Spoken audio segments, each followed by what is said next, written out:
Hi friends, ಇವತ್ತು ಒಂದು 2 ಬಾಳೆಹಣ್ಣಿಟ್ಟು ಒಂದು ಸ್ವೀಟ್ ಮಾಡೋಣ ಅಂತ ಅಂದ್ಕೊಂಡಿದ್ದೀನಿ. ತುಂಬ ಸಿಂಪಲ್ಲಾಗಿ ಮಾಡ್ಕೊಳ್ಳೋಂಥ ಸ್ವೀಟ್ ಇದು. ಎಲ್ಲರಿಗೂ ಇಷ್ಟ ಆಗುತ್ತೆ. ಮತ್ತು ಇದು ದೇವಸ್ಥಾನಗಳಲ್ಲಿ ಕೊಡೋಂಥ ಪ್ರಸಾದದ ಥರನೇ ಇರುತ್ತೆ.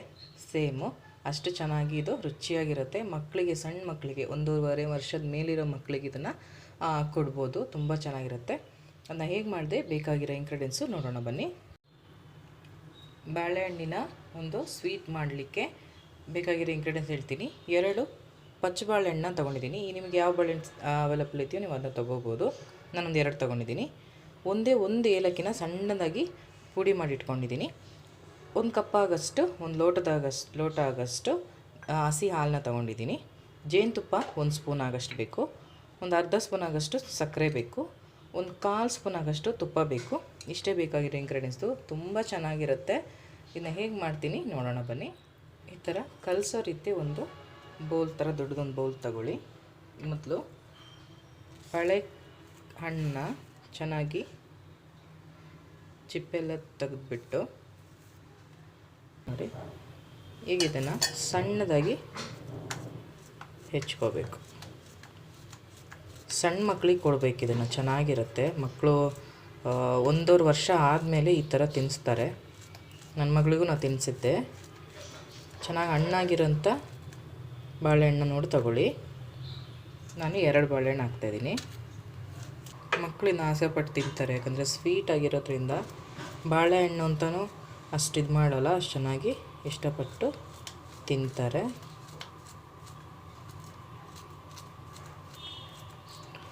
ಇದೊಂಥರ ಬಾಳೆಹಣ್ಣು ಸಾಲಡ್ ಅಂತ ಹೇಳ್ಬೋದು. ಅಷ್ಟು ಚೆನ್ನಾಗಿರುತ್ತಿದ್ದು. ನೋಡಿ, 2 ಬಾಳೆಹಣ್ಣು ನನಗೆ ಇಷ್ಟು ಸಿಕ್ಕಿದೆ. ಈಗ ಇದಕ್ಕೆ ನೆಕ್ಸ್ಟು ಜೇನುತುಪ್ಪ ಹಾಕೊಳ್ಳೋಣ.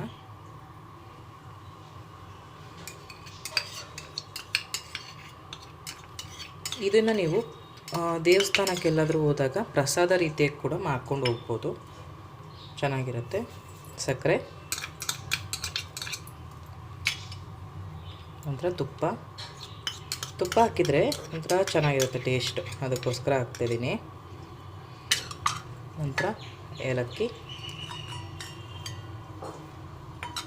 ನೀವು ದೇವಸ್ಥಾನಗಳಿಗೆ ತೊಗೊಂಡೋಗೋದಿದ್ರೆ ಇದಕ್ಕೊಂಚೂರು 1 ಸ್ಪೂನ್ ಆಗಷ್ಟು ಮೊಸರು ಸೇರಿಸ್ಕೊಳ್ಳಿ. ಇಲ್ಲ ಅಂತೇಳಿದ್ರೆ ಬೇಡ, ನಾರ್ಮಲ್ ಮಕ್ಕಳಿಗಂದರೆ ಬೇಡ. ಇದಕ್ಕೆ ನಾನು ಹಾಲು ಹಾಕ್ತಾಯಿದ್ದೀನಿ. ಹಸಿ ಹಾಲು ಹಾಕ್ಕೊಳ್ಳಿ, ಚೆನ್ನಾಗಿರುತ್ತೆ. ಬಿಸಿ ಮಾಡಿ ಹಾಕೋದಿದ್ರು ನಿಮ್ಮ ಇಷ್ಟ. ಅದು ಹಸಿ ಹಾಲು ಹಾಕಿದ್ರೆ ಇನ್ನೂ ಚೆನ್ನಾಗಿರುತ್ತೆ. ಮಕ್ಕಳಿಗೆ ಕೊಡೋದ್ರಿಂದ ಏನು ತೊಂದರೆ ಆಗೋಲ್ಲ. ಬಾಳೆಹಣ್ಣಿನಲ್ಲಿ ಅದು ಚೆನ್ನಾಗಿ ಒಳಗಡೆ ಅದು ನೆನೀಬೇಕು. ಅಲ್ಲಿ ತನಕ ಅದನ್ನು ಒಂದು ಮಿಕ್ಸ್ ಕೊಟ್ಬಿಟ್ಟು ಒಂದು 10 ನಿಮಿಷದ ಅಥವಾ ಒಂದು 15 ನಿಮಿಷದಷ್ಟು ಅದನ್ನು ಮುಚ್ಚಿಟ್ಬಿಟ್ಟು ಅದು ಚೆನ್ನಾಗಿ ಬಾಳೆಹಣ್ಣು ನೆನಿಲಿ. ಹಾಲೊಂದಿಗೆ, ಸಕ್ಕರೆಯೊಂದಿಗೆ ಮತ್ತು ಜೇನುತುಪ್ಪದೊಂದಿಗೆ ತುಂಬ ಚೆನ್ನಾಗಿರುತ್ತೆ. ತುಂಬ ಸಿಂಪಲ್ಲಾಗೂ ಮಾಡ್ಕೊಬೋದು. ನೋಡೋಣ ಬನ್ನಿ. ನೋಡಿ ಎಷ್ಟು ಚೆನ್ನಾಗಿ ನೆಂದಿದೆ ಅಂತ. ನೋಡಿ, ಅದು ಚೆನ್ನಾಗಿ ನೆಂದಿರೋಕ್ಕೆ ಈ ಥರ ಆಗಿದೆ. ತುಂಬ ಚೆನ್ನಾಗಿ ರೆಡಿಯಾಗಿದೆ. ಪಂಚಾಮೃತ ಥರ ಇದೆ. ದೇವಸ್ಥಾನಗಳಲ್ಲಿ ಜಾಸ್ತಿ ಕೊಡ್ತಾರೆ ಈ ಥರ.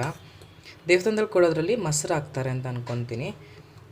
ಮನೇಲಿ ನಾವು ಮಾಡೋದ್ರಿಂದ, ಮಕ್ಕಳಿಗೆ ಕೊಡೋದ್ರಿಂದ ಮೊಸರು ಜಾಸ್ತಿ ಇಷ್ಟ ಯಾರು ಮಾಡಲಿಲ್ಲ ಅಂದ್ರೂ ಇಷ್ಟ ಇದ್ದವ್ರು ಸೇರಿಸ್ಕೋಬೋದು. ಇಲ್ಲ ಅಂತೇಳಿದ್ರೆ ಅದನ್ನ ಸ್ಕಿಪ್ ಮಾಡ್ಕೊಳ್ಳಿ. ಇಷ್ಟೇ ಆಗಿದ್ರೆ ಸಾಕು. ತುಂಬ ಚೆನ್ನಾಗಿರುತ್ತೆ. ಮಕ್ಕಳಿಗೆ 1.5 ವರ್ಷದ ಮೇಲಿರೋ ಮಕ್ಕಳಿಗೆ ಈ ಥರ ಕೊಟ್ಟರೆ ತುಂಬ ಇಷ್ಟಪಟ್ಟು ತಿಂತಾರೆ. ಸಿಂಪಲ್ಲಾಗಿ ಒಂದು 5-10 ನಿಮಿಷದಲ್ಲೇ ಇದನ್ನ ಮಾಡ್ಕೊಬೋದು. ಇವತ್ತಿನ ವಿಡಿಯೋ ಇಷ್ಟ ಆಗಿದೆ ಅಂತ ಅಂದ್ಕೊತೀನಿ. ನೆಕ್ಸ್ಟ್ ವಿಡಿಯೋದಲ್ಲಿ ನಿಮ್ಮ ಜೊತೆ ಸಿಗ್ತೀನಿ. ಅಲ್ಲಿ ತನಕ ಥ್ಯಾಂಕ್ ಯು ಫಾರ್ ವಾಚಿಂಗ್.